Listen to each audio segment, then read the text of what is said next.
Welcome back to the Bulletin Board Sports Podcast with Pat, Christian, Mike, and the Texan Turtle. Ready to bring you a new episode, a novel episode, a mock draft episode. I know Christian has been waiting for this one for a long time. So we are officially, each of our teams are eliminated. I know Mike and Christian and I, our teams, the Browns and Bears, got it out of the way early. Turtle had a little bit of time to still be rooting for the Texans through the playoffs. But now that we're all washed and ready to see our teams improve, we can focus completely on the offseason and the draft. And what better way to do that than to open it up with a full simulation, 4 men, 8 teams each, and we're going to tell you how the first round of this 2025 NFL draft will go. So without further ado, let's get this thing going. All right. So we did it every 4 teams. So Turtle's starting off with the first pick. Mike has the second pick. I have the third pick. Pat has the 4th pick.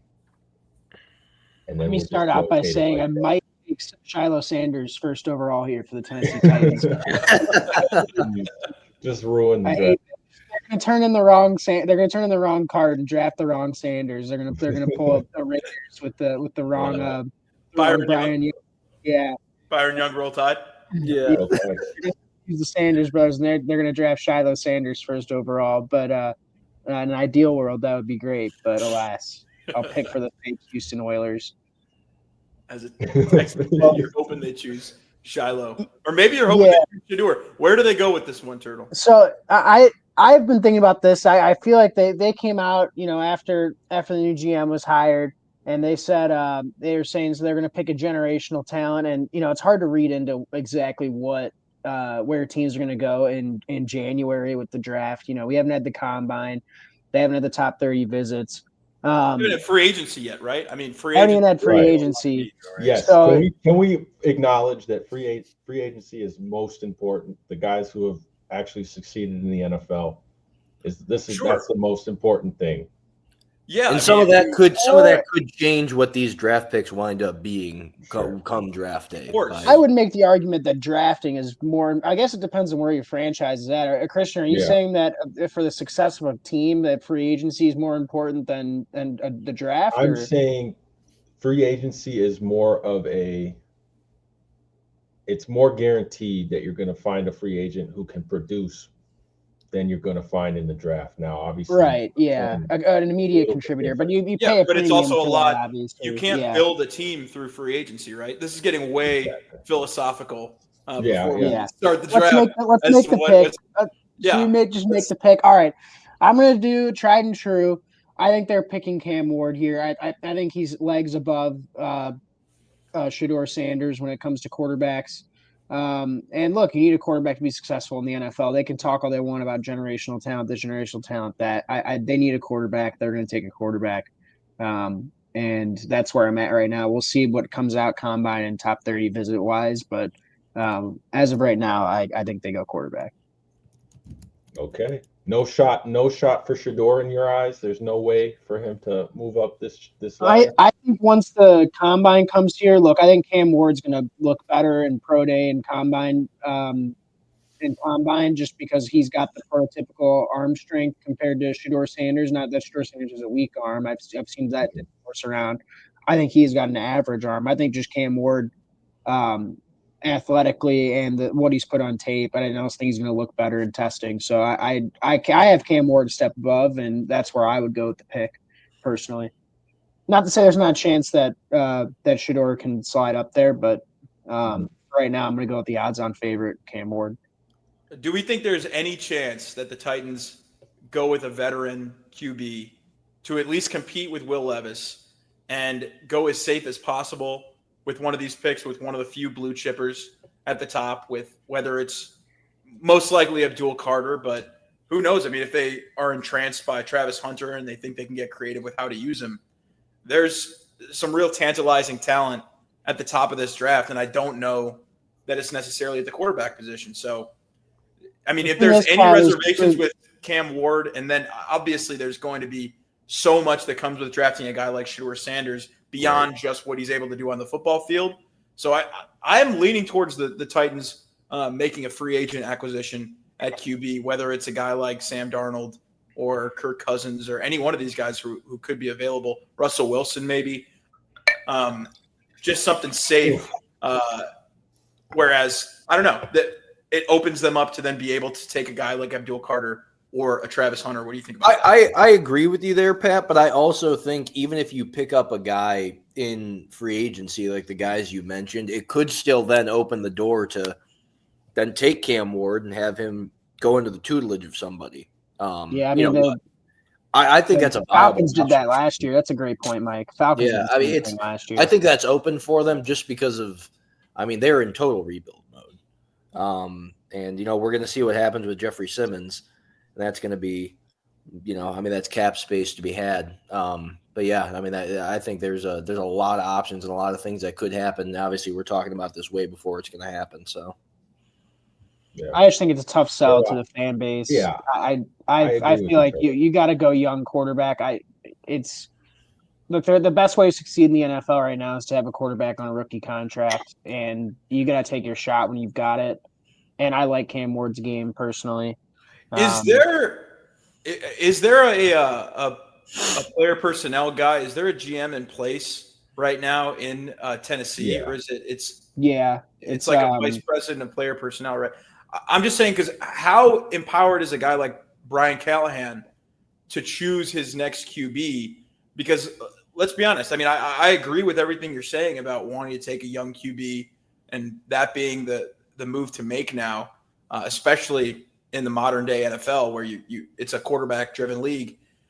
But a guy like Brian Callahan, if he has any say over it, just purely out of job preservation, if you're looking at Shedeur Sanders and Cam Ward and you're saying, I have to take one of these two guys, and realistically, the fate of my job is going to depend on it, is there, that's what's leading me to think that they could go veteran free agent, at least to compete with Will Levis at this route. But I agree with you. They brought in a new GM, Mike Borgonzi, earlier this month. So that's why I would assume that he wants to put his stamp on the franchise to start out with. And that's why I think you maybe go a guy like Turtle said, like Cam Ward, or roll the bones and go Shedeur. But I mean, you've only got two stamps to choose from here. I think it's interesting with the way this draft is shook out with only two real top flight QBs, and one of them, I mean, I guess I should say both of them with significant question marks. Just makes me question necessarily whether they're a slam dunk at number one. Well, keep in mind that Mike Borgonzi didn't hire Brian Callahan, and I think that's a big deal as well. Like, that's why I don't think that they go, if at bare minimum, I don't think they go Abdul Carter just for that reason. Like, I think that this is a Brian Callahan's chance to draft a quarterback, and I mean, you can make the argument. I think that Cam Ward, if he was in last year's draft class, doesn't get picked over Caleb Williams, Jaden Daniels, or Drake May, at least those three. But he's still, like, I think he's in the Bo Nix range. Like, I don't think Bo Nix should have been picked 12th overall, but he's picked 12th overall because he plays the quarterback position, and it worked out okay for Denver.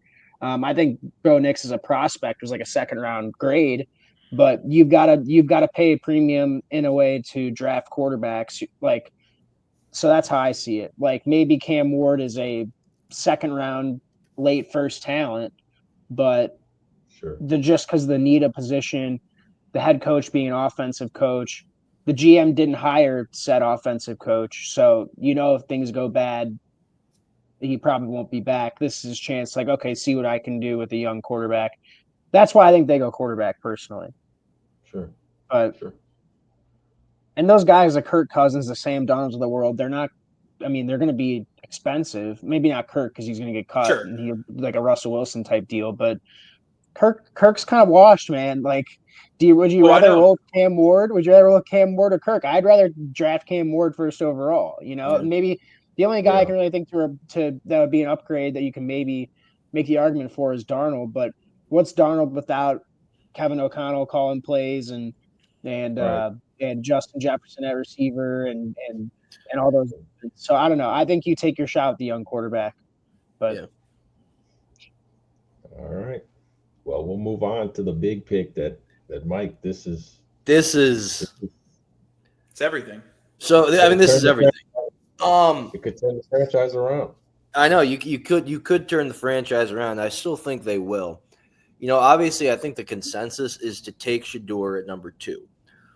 You know, the Browns had asked him not to practice in the Shrine Bowl. You know, all quarterback needy teams, he's going to be on top of the big board. If not right behind Cam Ward, right in front of him. I think this is also a place where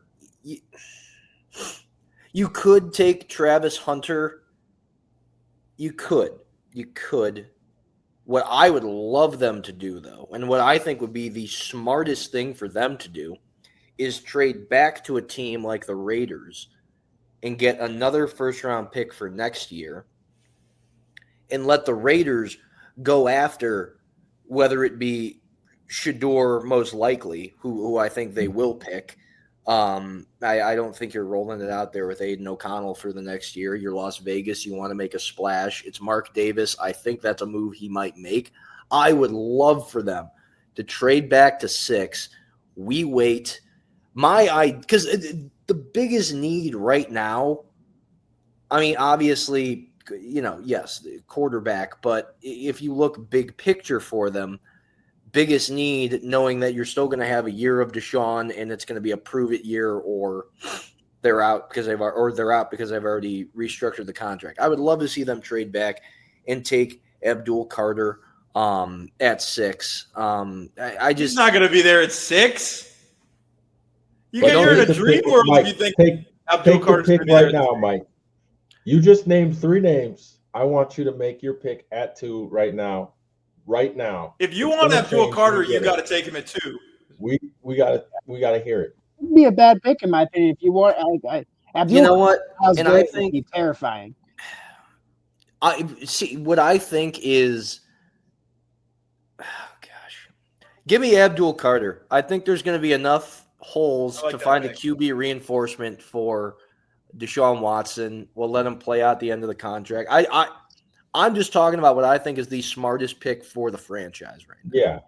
I think that would the be trade Abdul back Carter. makes a ton of sense. Yeah. I think the I trade love back makes a Abdul ton Carter of pick sense. at 2. But Abdul at 2, I like Right. it with the money. Pair him with The Myles money you're Garrett. already doling out to quarterbacks. All right. Yeah. But you gave us 4 options there, Mike. You gave us 4 options. Sucks that I being at wouldn't be 2 in mad this at. draft, I think. It's in a a tough way. it's a Yeah. tough spot to be Yeah. in. It is. Kind of It sucks being at absolutely is. 1 too. It's not slam dunk like last year. Right. Now, for me, I think it's obvious if Cleveland goes Abdul, we already know it's going to be Shedeur. Ownership has pretty much said it's now or never for the GM and the head coach. Yep. They need a guy who can throw the ball, who can process and get the ball to Neighbors. I think they're fortunate if Shedeur falls, because as Mike mentioned, I do think Cleveland trading out of that pick, going maybe to Vegas is the most obvious thing that can happen.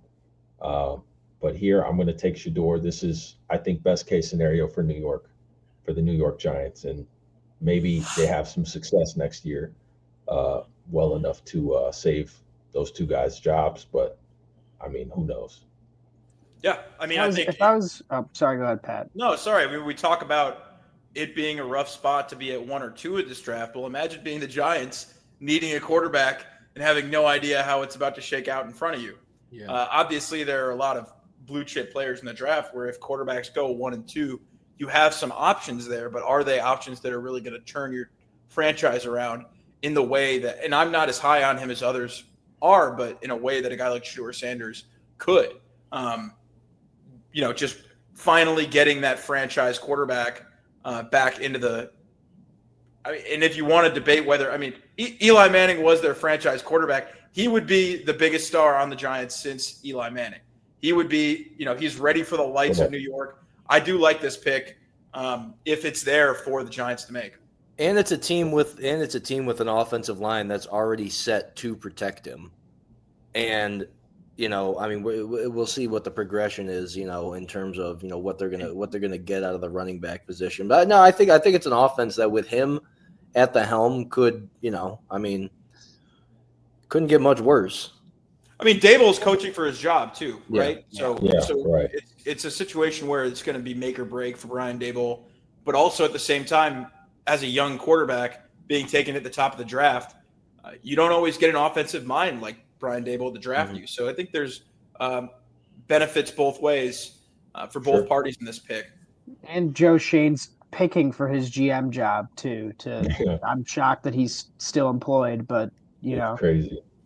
But my point that I was going to make is 2 and 3 and 6 is such an interesting dichotomy, because if the Browns can somehow leverage a possible Raiders trade up, honestly, maybe a best case for the Browns is you maybe entice the Giants to sprinkle something. Giants move up from 3 to 2. And then you can basically take Abdul Carter, a guy that you wanted to take anyways, plus a little bit of extra premium if you can get a bidding war for number 2 going. Just an interesting thought there. And I think there's enough red meat that they can dangle out there to where that's not out of the realm of possibility. No, I mean, if you want your quarterback, you got to go up and get it. If the Browns, call the Raiders, and the Raiders have an offer, they could turn around and say, "Hey, we're going to accept this offer." To the Giants and tell them, like, hey, this is what the price is to move up to 2. Would you be willing to match it to move up one spot, move up to 2 and get the quarterback? It kind of can pit those teams against each other. Yeah. And then guess what? You just netted Abdul Carter, the best pass rusher, defensive player in the draft, plus premium. I will say, Turtle, I just can't see the owner of New York kind of giving up a first next year. Yeah, that's the thing. It'd be a sprinkle, but it wouldn't be a first. Right. It couldn't be a well, first. I think the Raiders would probably give up next year's first to move up. Well, sure. The Raiders are going from 6 to 2. Yeah, we're talking about moving much different than from 3 to 2. I guess. Yeah. You think it would be more like a third, like the Bears trade? Yes. Yeah. I mean, I don't think it would be like the Bears and Eagles trade. I mean, obviously, you're going to have to give up more than a fourth than next year's fourth. But I think it would. It would have more to do with a second round pick.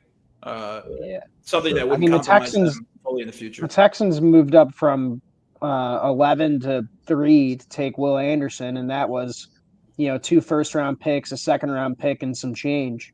Granted, it's 8 spots, but when you're thinking about trading into the top 2-3 of the draft, it comes with, depending on how many spots. The Raiders would at least have to give up, I think, a next year's first. For sure. I don't know about the Giants, but it's certainly like if you're the Browns, if you were just offered, move back one spot and you get the next year's first, I would take that offer. And run, absolutely. Yeah, you take that and run. I mean, but if that's what the Raiders are offering, like if they want Shedeur Sanders bad enough, they might do it. I'm not saying that they will or if it's a good idea, but they might do it. It's Mark Davis, dude. The guy can eat buffalo wings without getting any sauce on his white jumpsuit. Anything's possible. And he loves P.F. Chang's. He'll probably do it. They should have their draft party at P.F. Chang's. The draft party at P.F. Chang's. The Mark Davis P.F. Chang's. Where do you think Robert Kraft? Where's Kraft getting his? Where do we think Robert Kraft's going to be having his draft party? Maybe I don't want to know. Maybe it's too much information to know. But I'll tell you what. This has set up to be a very, very interesting spot. And I think it's, we've been talking philosophically early on about free agency versus the draft. And now the chance to take Travis Hunter is just so interesting to me because this is a guy who, depending on which team takes him, 32 teams can want Travis Hunter and want to use him in 32 different ways, right? Is he a wide receiver? Is he a cornerback? I refuse to believe that he could play material snaps on both sides of the ball. There's just not enough time in the day as an NFL player to have your head in the DB room and also have your head in the wide receiver room, learning all the plays, learning where you need to be. And this is not even to say having to, play 17 games a year. Ostensibly, the way people talk about Travis Hunter, every damn play except for special teams. It's just not going to happen. So he's going to have to choose his path. I think financially for him, that will be going full-time to wide receiver. I think he's an elite level cornerback, but I think the money is there. There's just more money in being a wide receiver in the NFL, and he's going to be able to call his shot and really pick where he wants to play when he can play both sides. And so with that, I think it'll be a shocker. I think there are Patriots fans who won't like it that I'm doing this, but I just think with the uncertainty of it, and not knowing where he's going to play, give me maybe the safest pick in this draft. I want Mason Graham. I want a guy that's going to solidify both sides of the ball. They're going to have to solidify the trenches one way or the other on that team. They do need a game-wrecking pass rusher and just an elite run stopper, and Mason Graham checks both boxes. We've seen recently that the three technique has become one of the most important positions in the NFL and a premium position. If you can get legit pass rushing talent out of that spot. And I think Mason Graham checks all the boxes. Like I said, it maybe won't be the sexiest pick if Travis Hunter is still on the board. And I think that maybe Jaguars fans would be going crazy if they could get Travis Hunter. But again, there's just at this point when we don't know, and he'll answer those questions at the combine, right, as to where he wants to play and what he wants to do. And I think it's going to end up being as a wide receiver. And I think, unfortunately, the value changes, right, in a guy like that when you can't have him play DB and he's exclusively a wide receiver. So with that, I just think with Mike Vrabel, his first order of business is going to be solidifying the trenches on both sides of the ball. And I think the best trench player on the board in the entire draft, or I should say if Abdul Carter's not on the board, which I don't believe he will be at 4, is Mason Graham. Yep. It seems like a Mike Vrabel pick. He's a guy who respects mass. So, I mean, it makes sense for him. I like that pick a lot, Pat. I really do. Yeah. And I was thinking about, with my pick going a different route, but with Travis Hunter on the board, I think the Jags just go BPA here. And even if he is a receiver, I mean, Christian Kirk has gotten banged up over the years. You still have Gabe Davis. Obviously, Brian Thomas is a absolute star. I don't know if Christian Kirk will get dealt or cut. Same thing with Gabe Davis. I mean, they're a rebuilding team. Him, didn't they? And he got hurt. They tried to trade him.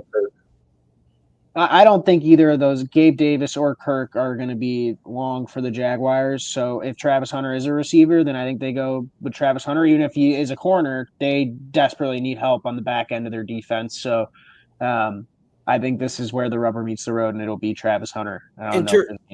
Turtle, what's interesting with that, though, I think is, I think they're going to pick Travis Hunter as well. But with the hiring of Liam Cohen, being an offensive-minded guy, I mean, who knows? We could see him go to wide receiver and, I think even if he was a full-time receiver, I would still take him there. Absolutely. Honestly, I see him as a wide receiver, to be honest. I don't see him playing a huge role in the tackling game. And in college, I think it's easier to hide, smaller corners on the edge, but it's in the NFL. I don't think there's any way we could see him play a lot of nickel and impact the run game like the elite nickels do in the league. If you think about like Witherspoon in Seattle, that's the first thing that comes to mind. So honestly, I see him as a receiver. He has all of the tools to be an elite receiver as well. Elite ball skills. I mean, you talk about a top red zone target. I think I love the pick for him and Brian Thomas, regardless of which side of the ball he plays on. Him and Brian Thomas and Trevor Lawrence on a revenge tour after getting hurt last year. I mean, I think it's going to be and a whole new offense that they're going to learn. I think it's a very interesting prospect for him. Wow. Yeah, I don't like that as a Texans fan, but I hate this draft as a Texans fan right now. Actually, Cam Ward one's kind of whatever, but Travis Hunter and Brian Thomas. I mean, I think the Texans have the guys to lock those two up, but I'm biased there. Stingley and Laster, man, both allowed league low passer ratings, but alas, this ain't what's his name, Parker Washington, and Brian Thomas. This is Travis Hunter and Brian Thomas lining up. So, right. I would be very intrigued to see what Travis Hunter looks like as a full-time wide receiver. That'd be something to see, especially with, like I said, with those ball skills, with all the athletic tools he has. Is he bigger than Addison? Do we know? Jordan Addison? Yeah. Yeah, I think he's bigger than Jordan Addison. Jordan Addison isn't 6 feet tall, is he? No, he's 5'5". Travis Hunter, I think, measures at 6'1".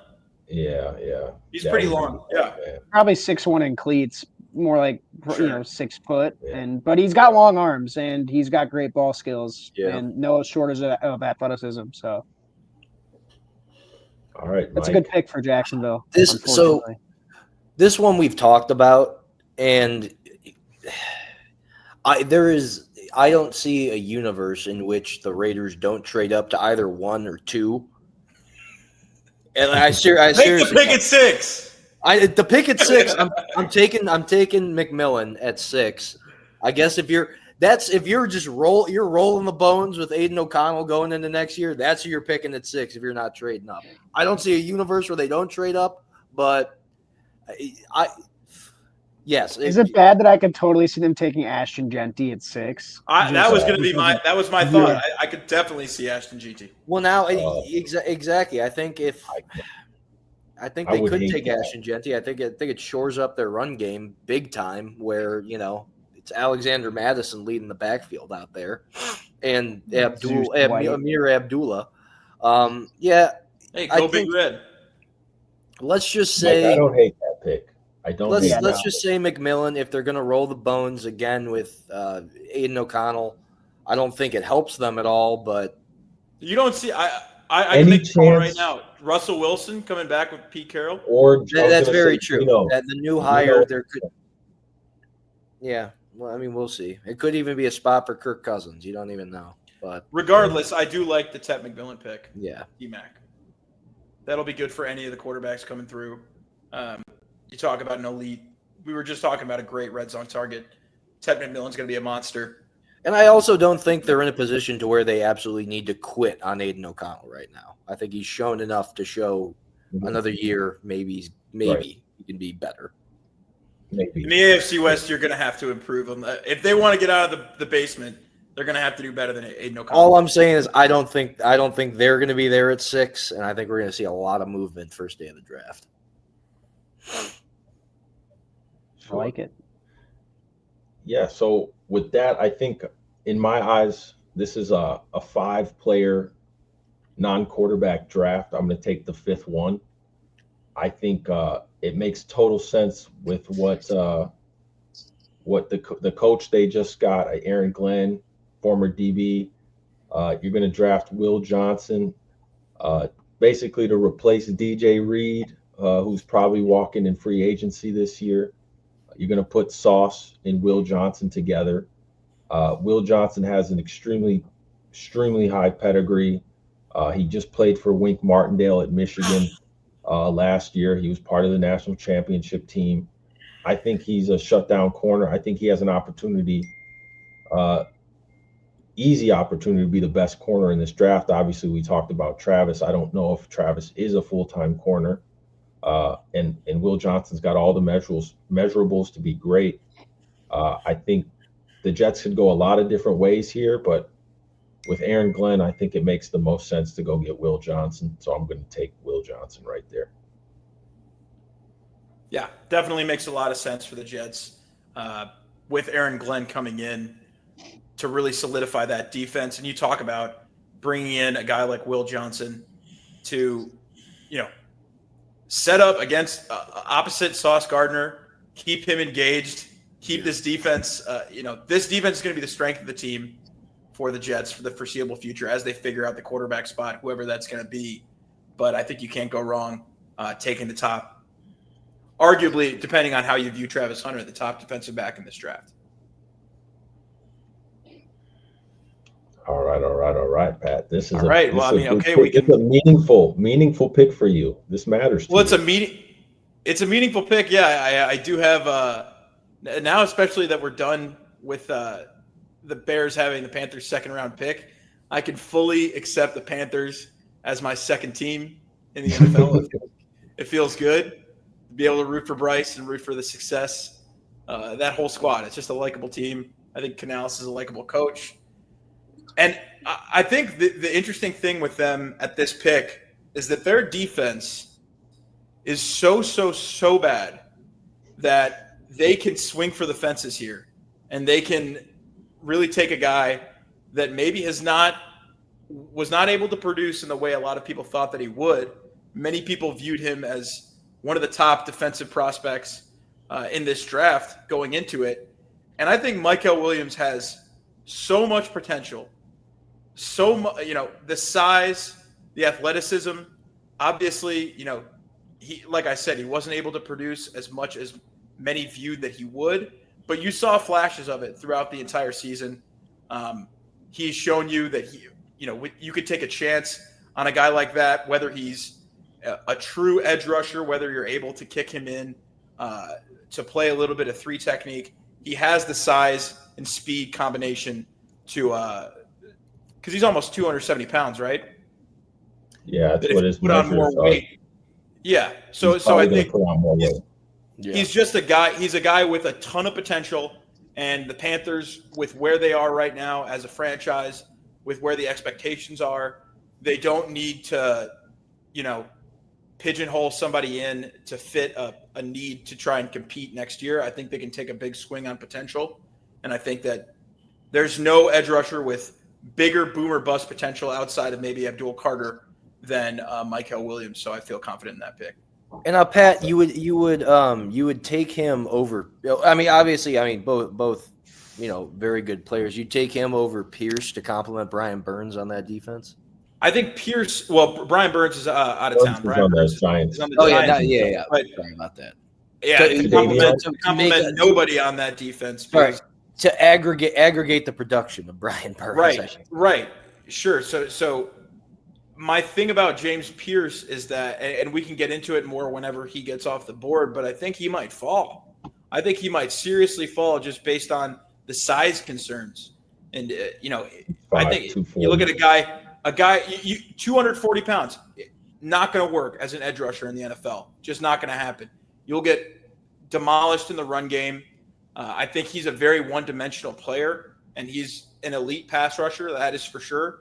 But in the NFL, he's going to have to play the run, and he's going to have to put on weight to do it, and that may compromise his ability and his athleticism as a pass rusher. So I think that he's just too one-dimensional of a player for me to take that high. And like I said, I think Mykel Williams has the potential to be that all-around game wrecker if you give him the space to grow and develop. I like that. Now who's up, Turtle? I'm up. I hate this pick because there's no head coach to go on. I don't even know what the hell the Saints are going to do. Look, I'm trying to think about who I'm between two guys. I'm between Malachi Starks and Mike Green. I think that they desperately need talent. I just think everywhere. Luther Burden's also intriguing, but I don't think Luther Burden goes this high. So I'm going to go with Malachi Starks, and the reasoning is the one safety that they have to name is Tyrann Mathieu right now, and I believe his contract is up. And free agent. He's a free agent. So I think they're going to need to replace the safety position, and it's kind of a BPA type pick here. You get a defensive back, a well-renowned safety, rangy guy. Really doesn't seem to have a lot of holes in his game. It can step right in and play. I like Malachi Starks there. Yeah, I think the only question with Malachi Starks is how much you value the safety position, because he has all the tools to be an elite safety, right? He can play in the box. He can play over the top. Great football instincts by all accounts, coming from a blue blood program like Georgia. There's not many questions marks with Malachi Starks beyond how high do you want to take a safety? How much do you value That's the thing is, like, if you take a safety at 9, it's got to be a hit. That's why I was kind of, thinking about taking a swing at Mike Green, just because he's got tantalizing skills and he dominated the MAC and he's dominated in Senior Bowl. Really thought about that one hard. But I think if we're going to go, kind of boilerplate, like BPA, just draft good football players, I think Malachi Starks is going to be a good football player. Pretty much as sure thing as you can get at 9, and he fills a hole for you. So, sure, can't be mad. They still need not a the head most coach. exciting. It's kind of like taking an offensive lineman in the first round. It's not exciting. It's not, the fans aren't going to be happy about it. They want to see fireworks, but I think it's a good pick, even though it's a non-premium position. Yeah, and if he's a piece on your defense for the next 5 to 10 years, then the pick is worth it. Yeah. Wow. All right. A lot of pressure. This is a big pick, Mike. This is a massive pick right now. You guys gave Mike the Bears? Oh, boy. Yep. It gave me the Bears. The way it rolled. And a couple of different directions you could go here. I mean, let's kind of go down the board. I mean, let's talk about needs first. I mean, I would say, and I'm sure you guys would agree, offensive guard is a need. Offensive tackle is a need. Edge rusher is a need. Wide receiver even is a need. Center, if Coleman Shelton is going to leave, is going to be a need. Oh, I think there's going to be. If he wants to stay, get him out of town. Get a new center in there. I think center is a bigger need than tackle. I would say. No, absolutely. I agree with you on that, Pat. But I think right now, to complement kind of what you're building and kind of who your new head coach is and where did the Lions start? They built that team from the trenches out. Right now, interior offensive line is the biggest need that you guys have. And the success that Ben Johnson has as a play caller came from the interior offensive line. So I really think the smartest pick, Will Campbell. I mean, I really think that's got to be the pick. I love it.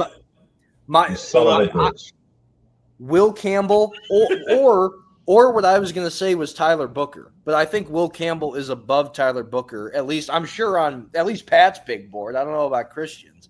But I think that's the safest, smartest pick for especially where you guys are going to try and go. I also think you guys are going to go all in on offensive line and free agency too. So that could change up, a little bit of some things. But I don't think you miss going Will Campbell on this one. I think, Mike, to your point too, as well, you talk about tackle being maybe a secondary need, but it could be there. I mean, if you can upgrade a tackle, you do that at the top end of the draft. And a guy like Will Campbell, you can try him out at tackle, and if it just doesn't work, you slide him in, and I think he's immediately a top flight guard in the NFL with the way he's able to play. The main hole in his game has been dealing with speed and some of those bendy edge rushers, and moving inside to the guard is going to take away that weakness.